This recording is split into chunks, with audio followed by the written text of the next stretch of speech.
Ryan Antunes with the Spark CG Society. Very, very excited that you're able to join us for this very special presentation for Spark FX on the 20th anniversary of The Fast and the Furious. Unabashedly, I am a fan of the movie. I love it. And I'm so excited to have with me today, Mr. Mic Rodgers. Hello, Mick. Hello, how are you doing? Good, good, good. So before we start talking about The Fast and the Furious, I thought maybe we could start by, how you got into the industry to begin with. Basically, I'm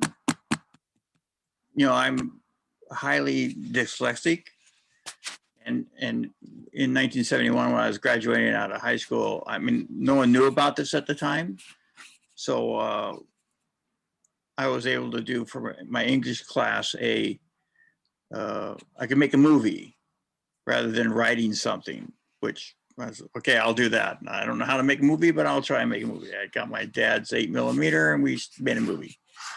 And we enjoyed it. There were some friends of mine. And so I went to the next year, I was going to go to junior college, and we had to make a movie. And basically I had the motorcycle and I had the camera. So it was like, I could do what I wanted to do. And at one point I was going to jump out of a third-story building, this third story of a building, into the back of a garbage truck into a bunch of cardboard boxes. I used to, as a kid, would do that into dumpsters and just fooling around. So I just figured it's a bigger platform. And one of the guys got nervous and he's like, oh, we better call some professionals. So they called the Screen Actors Guilds and they turned us on to the Stuntmen's Association. And I spoke to a guy there about, what it would take to do this. And he told us it was going to cost $600-700. We were like laughing because, we had about $60 in the picture. We didn't know what we were doing.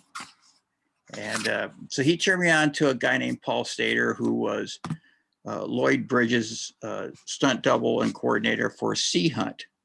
And he was also Irwin Allen's stunt coordinator for all the big disaster pictures.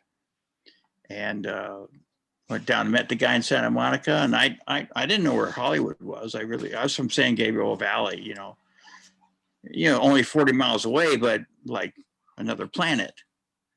And I was 17 and a half, and he looked at me, he goes, what do you do? And I said, well, I raced motocross, and I was on the wrestling team. And he goes, you'd make a great stunt guy. I go, can you do that? And they explained it, and I said, I'm in. And I literally stumbled into the guy's life. And he took me under his wing, and now that's been almost 47 years. Wow. I think it's amazing that you decide you're going to make a movie, but you're not interested. At least directing isn't the thing that really captured your attention. You wanted to jump out of a building. It was just so I didn't have to write anything. Oh, that's so funny. So, I mean, you mentioned you've been in the industry for a long time, and by the time you kind of hit the mid 80s, you were already not only like a stunt guy, you were already doing stunt coordination. Yeah. Can you talk a little bit about the transition from being just a stunt guy to being a coordinator, and what a coordinator actually is? I don't know if a lot of people know. As I started as a stuntman, I would go back and forth from Universal Studios to Warner Brothers, which is just across the street on Barham Boulevard. And sometimes I do it like both lots at the same day, working either on Switch or whatever happened to the Class 64, or mostly became The Incredible Hulk and Wonder Woman, back and forth in different shows. And during that period of time in the very early 70s, up to like 1980, 82, 83, mostly to 80, I worked on a show that was, there was a lot of drugs being done. Let's put it that way. Cocaine was every place. Now, I've never done it. I'm scared of it, and I don't drink and I don't smoke. But I don't have a problem being around those guys. The guys that my mentors were doing it, but they could function. But they would, my boss would tell me, he goes, hey, go to the set and see what's going on. So I'd go to the set, and all the ADs and all the, all the producers and directors, they're all doing it. So I all knew what was going on, and they would tell me what was going on. And I'd go back and tell my boss, who was having, another blow. And after 4 or 5 months of this, and being about 22, you just learn like how to run a show, because basically I was being taught how to run shows by going back and forth, back and forth, back and forth. And it was just, I got started basically. And I was running my own TV show called Cover Up when I was like 24, and directing second units and things. It was just one of those things that, being dyslexic, the other half of that is that it's hard to read and spelling's horrible, but I'm very visual. I realized very quickly I could stand on a set and look at the camera and say, hey, what lens is on that? And they say, oh, it's a 50. And look over there and know I could visualize the sidelines, the frame. So I would always find myself picking the good spot to be in. So I'm seen, so when the bomb goes off, I'm present. And I became very valuable that way, as a stuntman. So what does a stunt coordinator do other than just stunts? Do you also plan stunts? Do you design stunts? Do you sort of wrangle all the other stunt guys? Like, what's everything you just said? Okay. As a coordinator, and that's how I got my first coordinating job. My boss was a really great stunt guy. He was a great coordinator. He was a really good director, actually. I kept bugging him to go to production meetings so I could learn the paperwork end of it. What happened? It was like a black hole for me. And finally he goes, okay, I'm going to take you to a production meeting. I got this pilot I'm going to do. Oh, great. So I was very excited. So I meet him at this office. We go upstairs and go inside. And he says to the producer, he goes, hey, this is Mic Rodgers. He's going to be your stunt coordinator. And he patted me on the back. He goes, good luck. And he left. And I was like, what? And, I just found, and there's a little name tag there that has my name on it. I was like, oh. So I sat down, and there's a, script, and there's a pad of paper, and someone goes, okay, page one. And so I turn to page one, and I'm reading it real quick. And they go, what do you think about this? Page one. I said, well, it says a car chase, so I think we need a couple of ND guys, and someone's got to double this guy, and blah, blah, blah. And they go, okay, great, page two. And that's how it started. And then, so from there, you would make your phone calls to, different stunt guys, to come, to be available on certain days. You get a production schedule, and you got to map it out. And then you've got to talk to the departments that are involved. If it's vehicles, hey, what cars are they? Do they slide? Do they run? Hey, this one particular car, we need to have a cage in it because we're going to turn the thing over and crash it and blah, blah, blah. And all that. And then you go on a scout with the company, with the director, producer, the DP, all the department heads go on a location scout to pick places that work for the shot. And a lot of times they pick a spot that just is like horrible for a chase. And you're like, or a fight scene or whatever. And you think, well, this other place is better because, and sometimes they listen to you, sometimes that.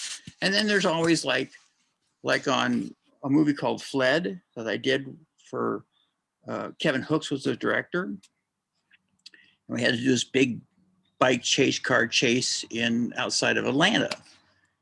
And he calls me into his office and he says, basically, listen, Mick, the chase is in the script sucks. Write something else. I don't care where it is or what it is. Just do something, these are the points that have to be made. Great, far out. That happens a lot. And you just go and write what you want to write, because I know where I want to shoot it as a second unit director. And then I go and I pitch it back to him and he goes, great, far out, do it. That's what we're doing. It happens a lot. There are times when directors are going, I want exactly what's on the page. Mhm. Okay, it's your picture, not mine. And I'm fine to do that. And then, you know, other people get involved, you know, and you got to deal with actors. You know, I can't do that. You know, I don't want to do that. You know, they come to me and I tell them, and I quietly, I say, hey, if something bothers you, tell me and I'll make it an excuse why you can't do it.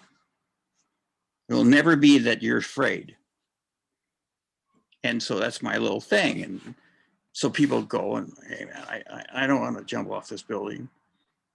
You know, I'm scared of heights. Great for him. So I got a really good double. It's really crappy up there. He could lose his footing. You don't want to put him up there. We'll put the double up. You know. So I make up these excuses, and you got to deal with that. And then you have to deal with hair and makeup and wardrobe, which, in my opinion, are the trilogy of death. Because they're always like, you know, the stunt is the guy has to run and jump from one building to another, 20 feet and a 10-foot drop. This is a very athletic thing. So, and the actors, 5'8", and he weighs 300 pounds, and he's bald.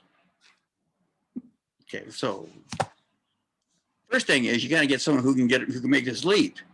So you want to make sure he's going to do it and not get killed, not get hurt, and do it one time. Okay, so you pick a guy and he's 6 foot. And, he's got nice hair and he's athletic as hell. And this is a guy, he's doubling the actor. And everyone's like, whoa, you can't find a guy that, could fit in the clothes.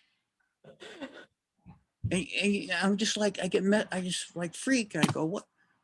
Do you not understand what we're doing? Did you not see this leap? And they're like, well, yeah, but there's not. I go, no. It's not like you can just go to like the market and pick up a, 5'8", 300-pound stunt guy who can jump Olympic-sized long jump. They don't exist. First thing is let's not kill somebody. That's the first thing. So you can pat him up, and it's a wide shot, so no one's going to be able to tell how tall he is. And you have makeup and your hair department, and you know how to do a ball cap. So let's just do all that and get out of my face. So it's one of those things, and you got to, ultimately I get along with them all, but it's like you have it's the only place on a movie set, being the stunt coordinator or stunt man, that you have to know both sides of the camera. Because you just can't walk up to some actor who's doing something and say, hey, dude, turn left when you do.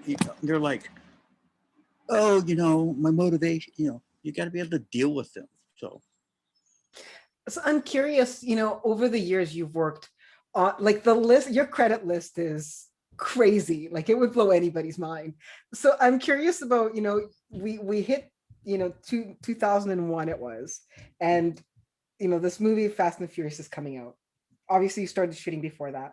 I'm curious about how you came to the project. Like, was it just another job? Did somebody come to you because you had some special skill? Like, what was it? How did you come to be in this film? I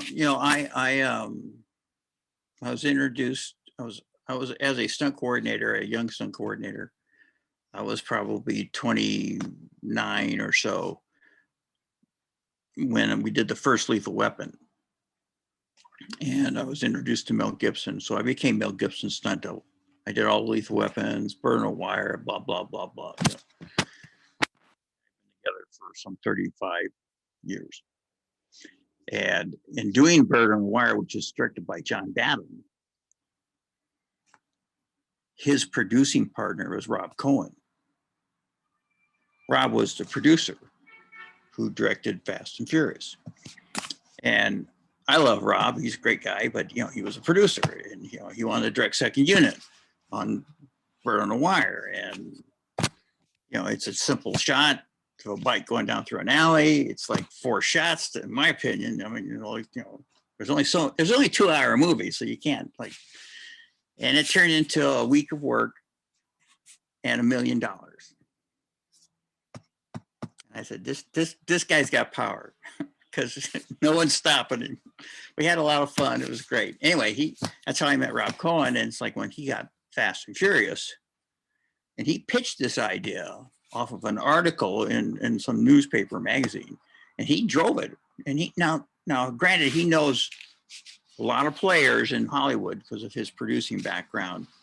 And he also was like 24 when he was a music producer. He was like 24 years old when he ran Motown. So he's a really smart cat, really good guy. So he calls me in and goes, I'm going to do this chase thing. This is the new thing, you know, these tuner cars and stuff. And I was like, okay, fine, you know, let's go. And so we were looking around and they're talking about, you know, doing things and then all the driving shots and there's going to be like 5 weeks of green screen with actors, you know, in front of a green screen going like this, you know. And I'm thinking, oh, I don't want to do that. You know, I think that sucks. I think it's horrible. And I had done a picture called Intersection for Mark Bardel.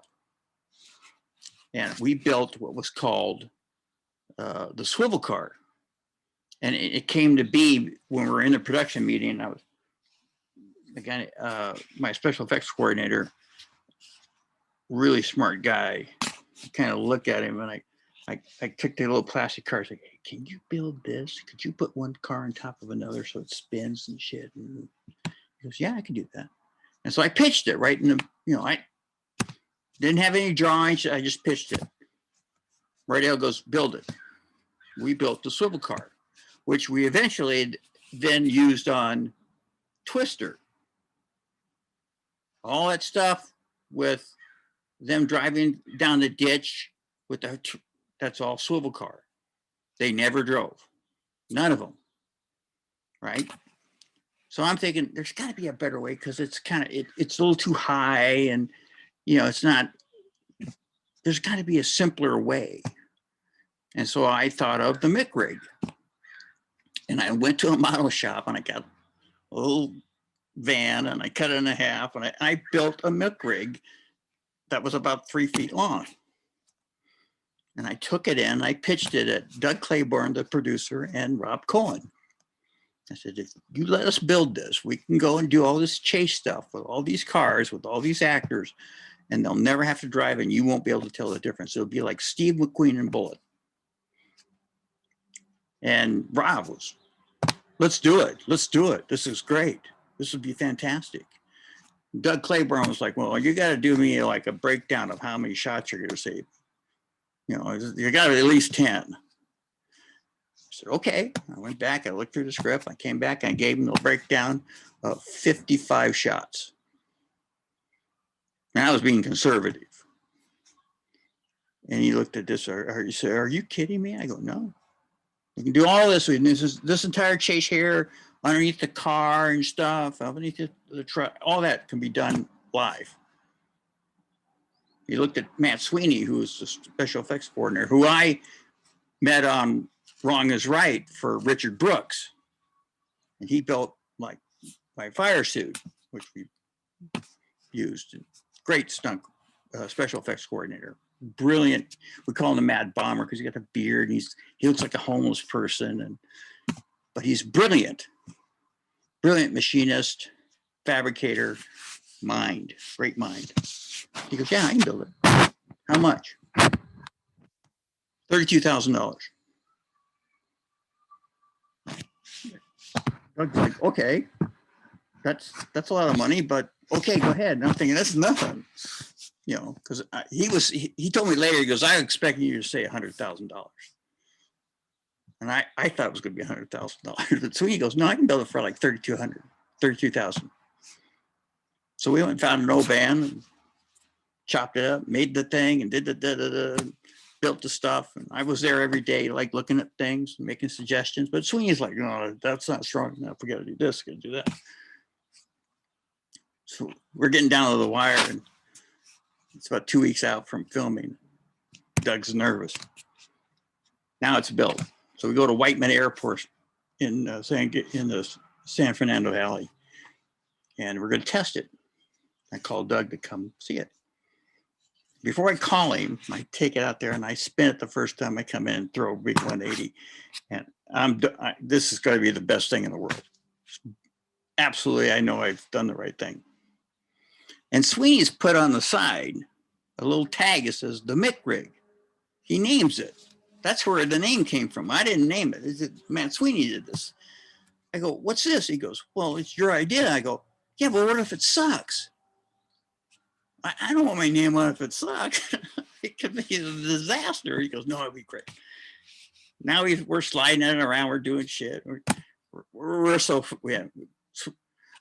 sitting back, and here comes Doug Kleinberg, drives up his car. Hey, Doug, we want to show you the stuff, but we'd like to show you from the inside.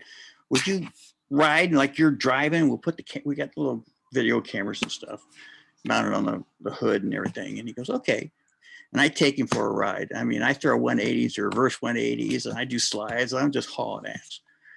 And we get stopped after about 3 minutes of this stuff. And he's like, he goes, I got to go back to the studio. I got to tell him what you've done. He goes, there's like 25 more shots I can get rid of. And there are 5 weeks of green screen that was going to cost him $2-3 million, more than that probably, turned into 5 days. The only shots in that show that are green screen with a CG background are the night shots of them driving to and from wherever they're going. Wow. And it's fascinating to me because at the time, I clearly remember when the movie came out and there was all this buzz about the fact that this movie was made with all practical effects. And it was such a big deal. Like that was really one of the reasons why I went to see it. So, I mean, it could have been a totally different film if you hadn't. Oh, no, it's been horrible. Jordana Brewster and Michelle Rodriguez were both from the East Coast. Neither one of them had a driver's license. Neither one of them knew how to drive a car. And in 30 minutes in the parking lot of the LAPD Police Academy, where we did a little training thing with them, I had both of them coming in with me standing here and throwing like 180s around me, in case we had to do a shot where they come in and we do a close-up on them. And then Paul, yeah, he was just, he's a good driver. He goes, I can do all this stuff. I know you can, but you're not supposed to. You can't do it. We don't want, you don't want to break the code, basically. But there's one shot, he's the only guy, Paul Walker's the only guy in the movie that drives a car. And the one shot where he drives up and slides into frame and he puts the gun out the window and goes bang, bang, bang, at the biker guy. That's Paul Walker sliding the car up to camera, doing a 90 and then shooting a gun. He was that good. That's the only shot where an actor drives a car. Wow. The rest of the time, I'm driving the car. I'm driving the Mick rig, throwing it around, doing it. And we jumped it down the streets and stuff. It was a robust piece of equipment, but it's highly specialized. In other words, I've turned down so many like commercials, like, hey, we have the brand new Mercedes Maybach and we want to put it on the Mick rig. And I go, well, first off, you got to cut it all up. Because that's, when the Mick rig had any of those cars on it, it never weighed more than 2,600 pounds. Oh, okay. Where a standard car weighs like 3,000. Yeah. Okay. So we gut the car. We just want the shell. And no one's willing to take a, $100,000 Mercedes and cut it all up just for a couple of shots. So it doesn't work in commercials. Mm. It does, it's a very highly specialized piece of equipment and to be used a certain way. I don't know if people realize this because I didn't until I was doing a little bit of research, but you actually won an Academy Award for the Mick rig. Matt Sweeney and I got a Technical Achievement Award.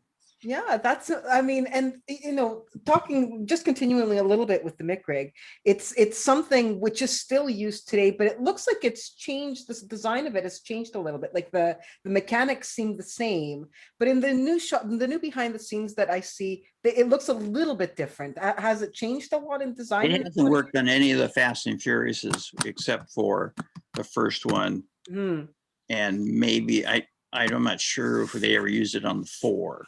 mm. All the other rigs that you see are not the mic rig. There's a thing called the biscuit, which is a piece of equipment that's like a running flatbed Okay. that was used for with a movable steering position. In other words, it's a pod. They can move it wherever they want. They can put it on top of a car. They can mount a car. And they like picture companies like this, the biscuit, because it's basically got a flatbed trailer with its own motor.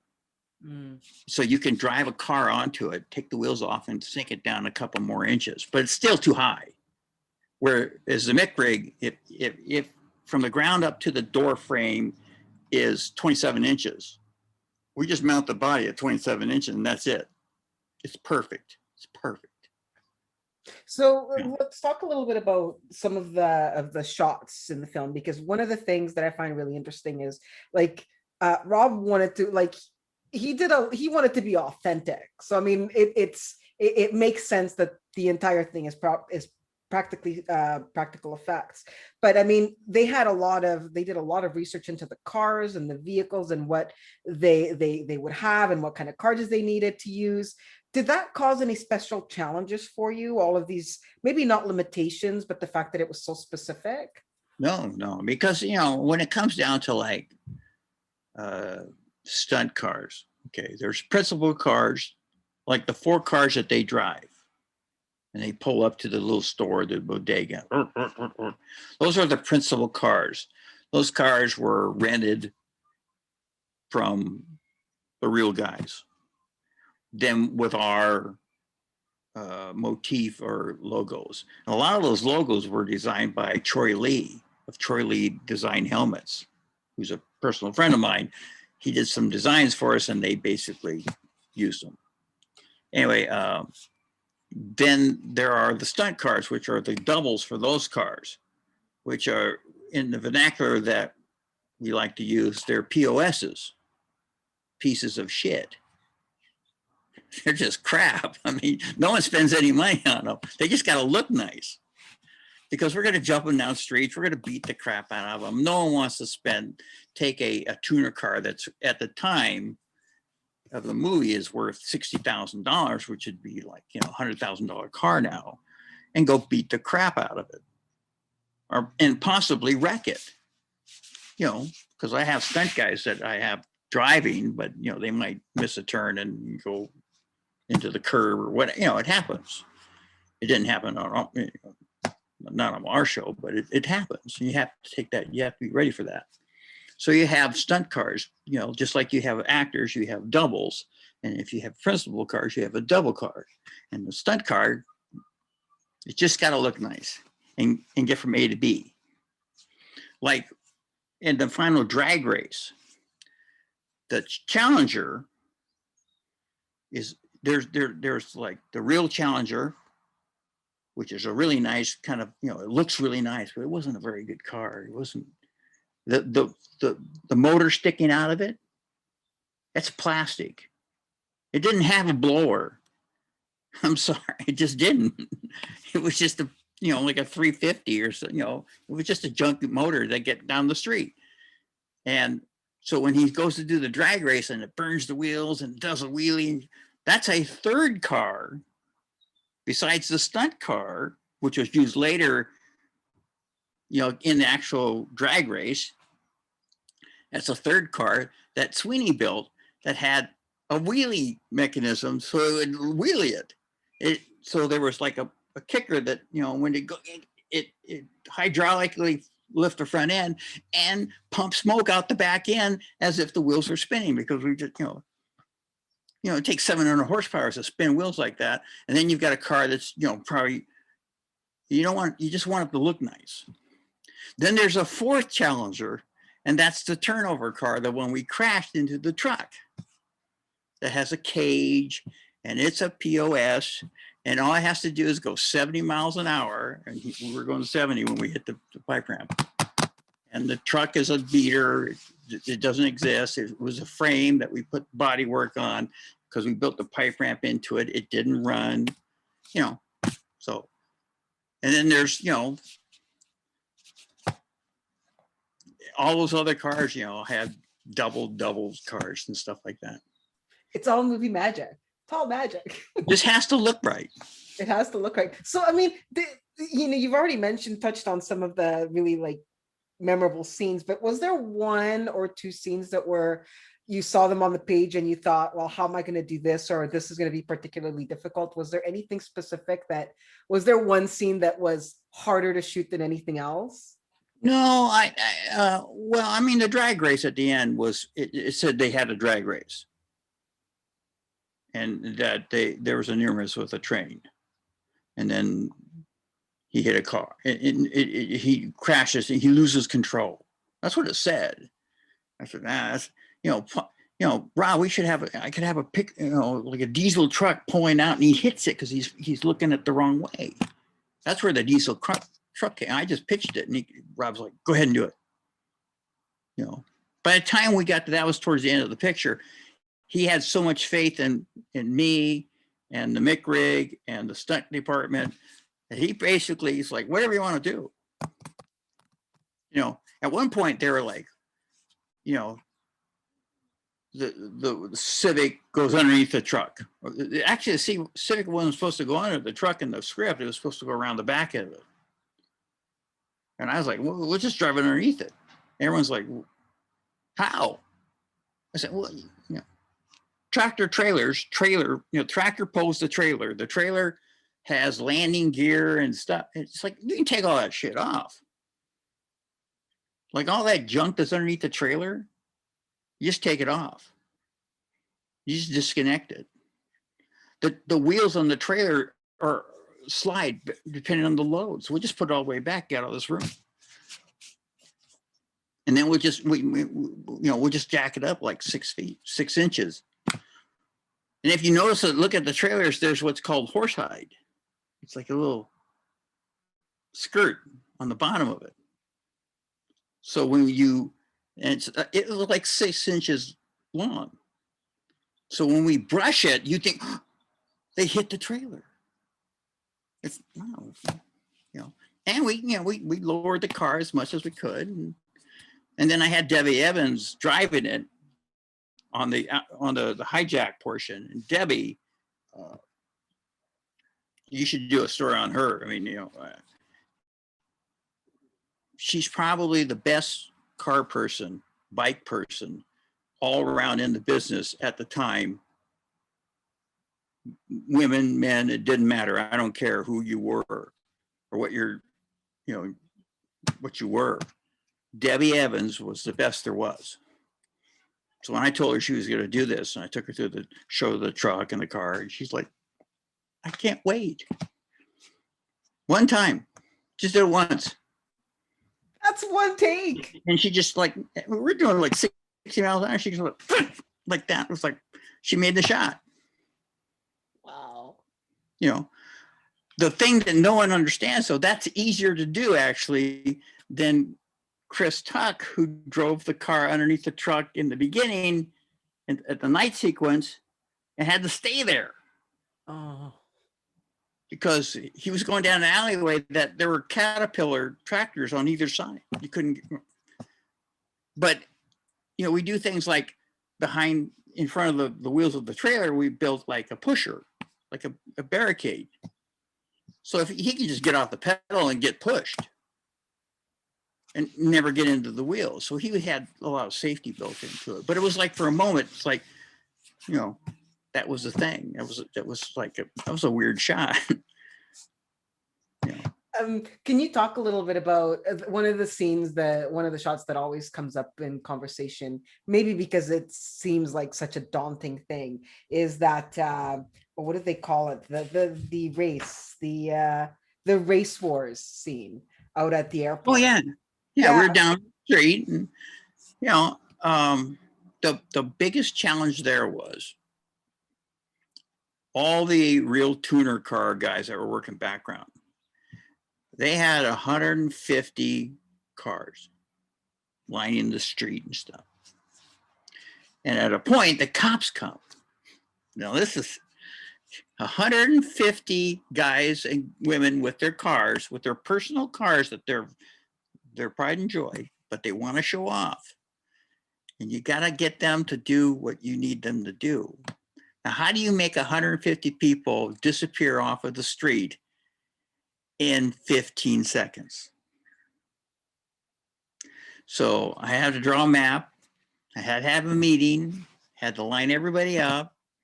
Said, you 25 cars have to turn and go this way, one by one in a line, and go that way. Then you guys go that way, because no ad libbing here, because someone's got to go, and then it's a whole deal.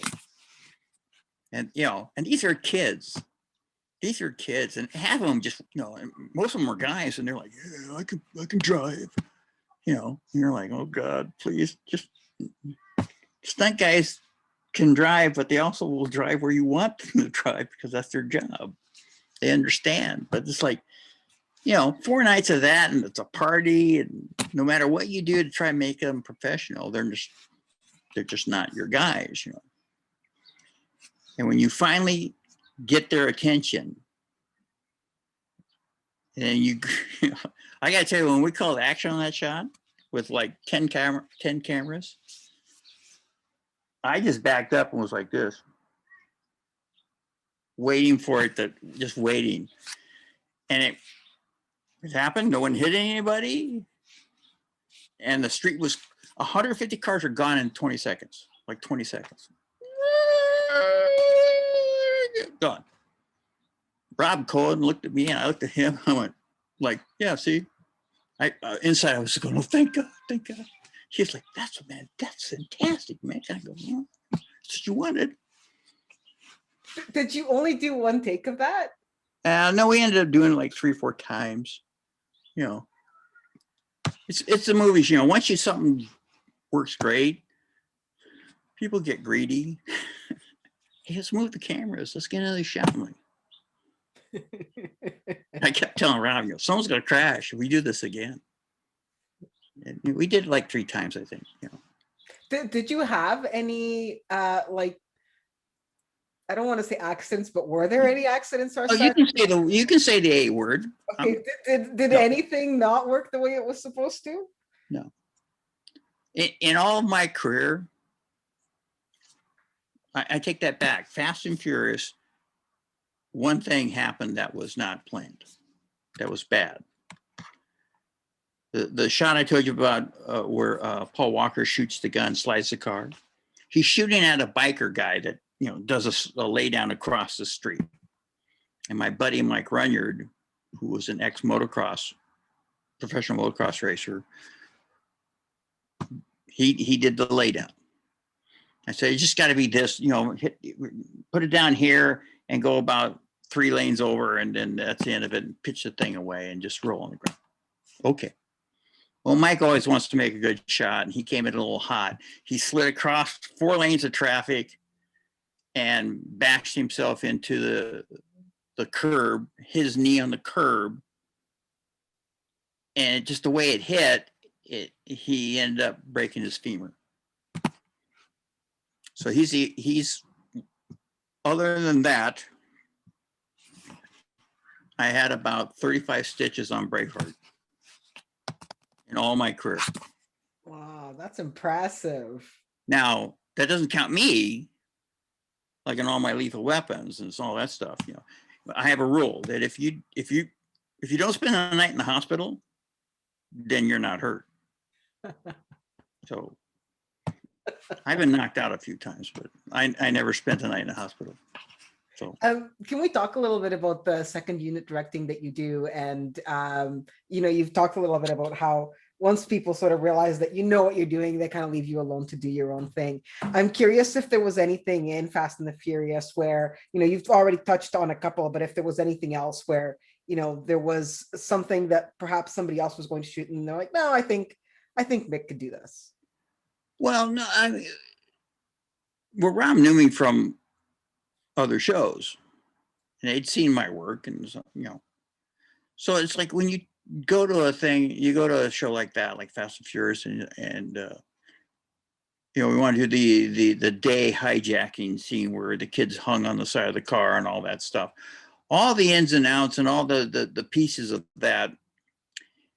Basically, you have a discussion with Rob or the director, and you say, hey man, here's the location I think works for me, and I think works for the picture.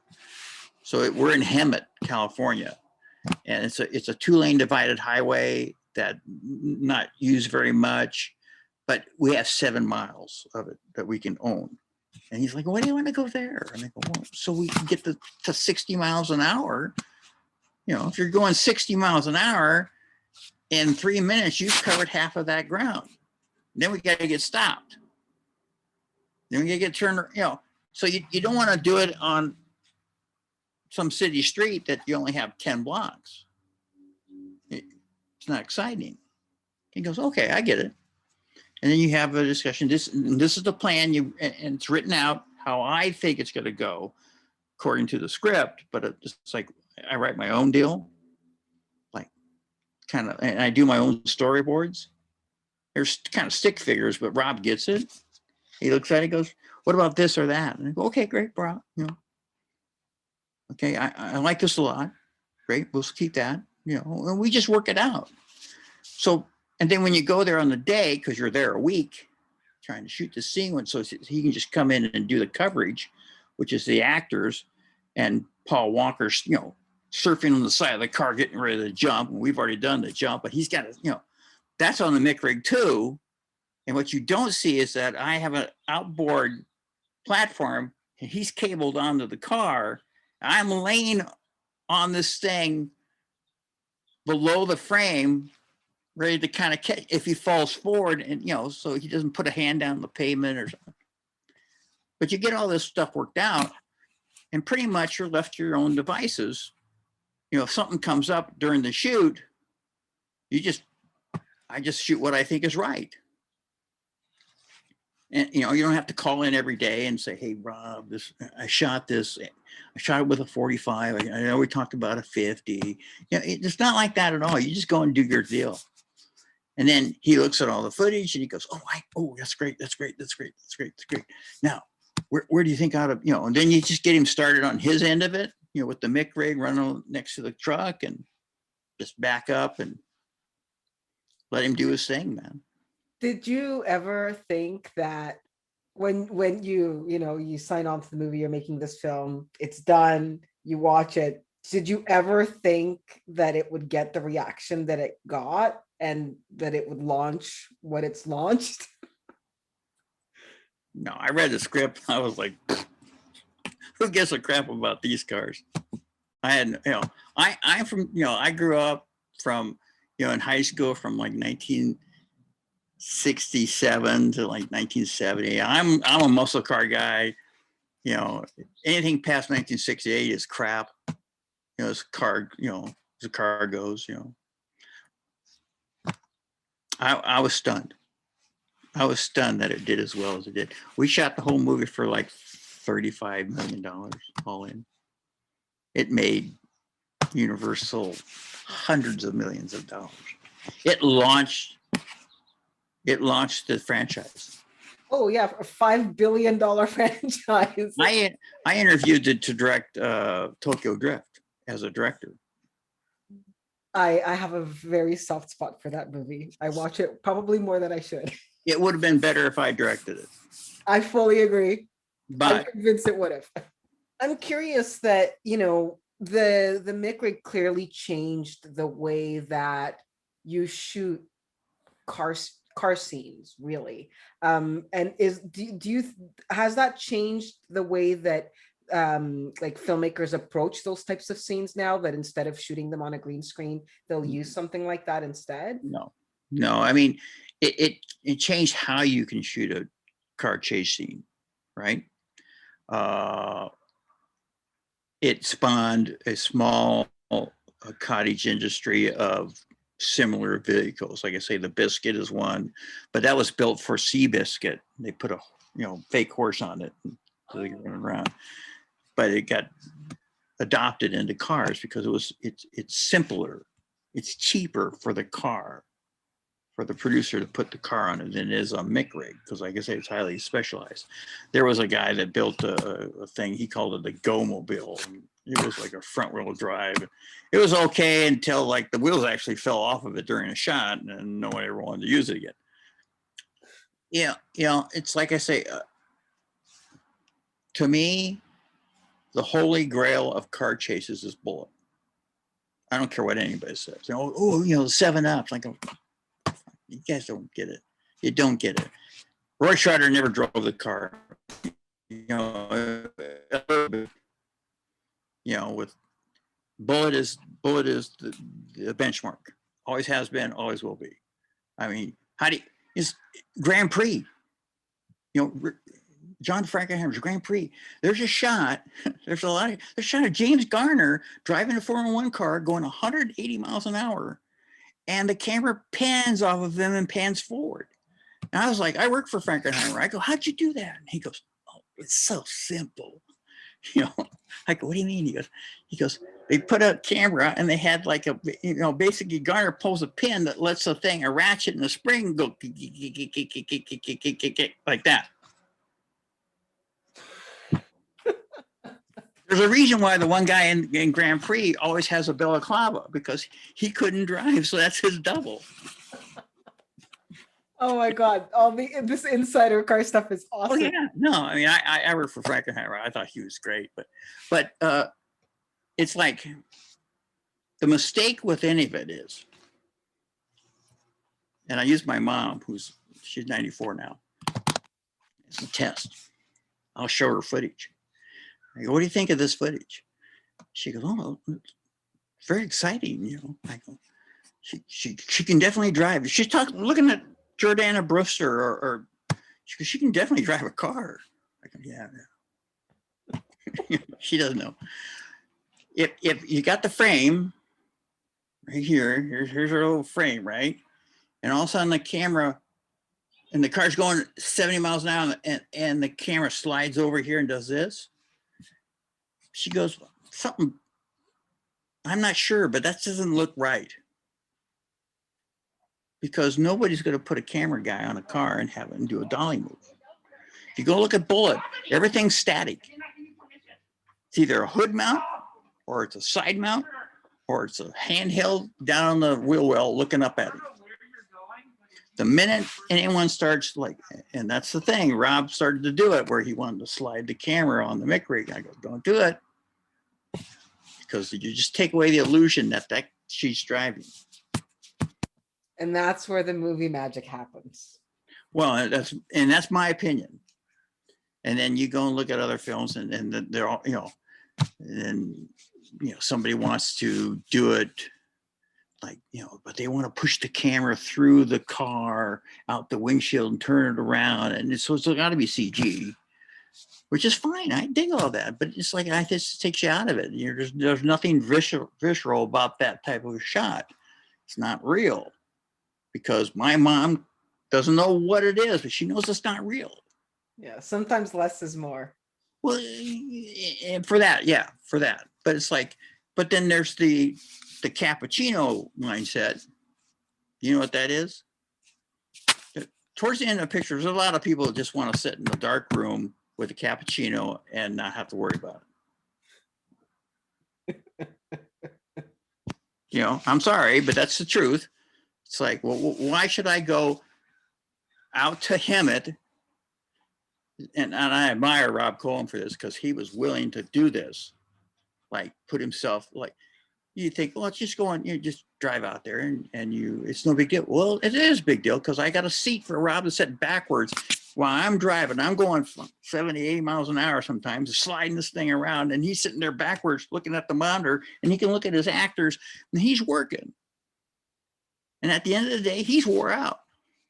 He's dirty and shit, and, dust flies. And there's a lot of guys that don't want to do that. Oh no, just go shoot some second unit plates and shit. And you know, we'll do it on stage. Where's my cappuccino? I'm tired. Can I go home now? You know, No it's like, cap- oh, there's lots of people. yeah. I like working for Mel Gibson on like Hacksaw Ridge, you know. He gets dirty. He's willing to come out to the battlefield and sit there all day when things blow up and he's shitting on him and crap. And there's a whole mindset there to this stuff. Exactly. Well, there were no cappuccinos on the Fast and the Furious. Just goodness. I thank you so much for your time today. It's been such a pleasure. Oh, great. Thank you. I appreciate it. And we got to celebrate 20 years of this movie. It's so amazing. So thank you so much.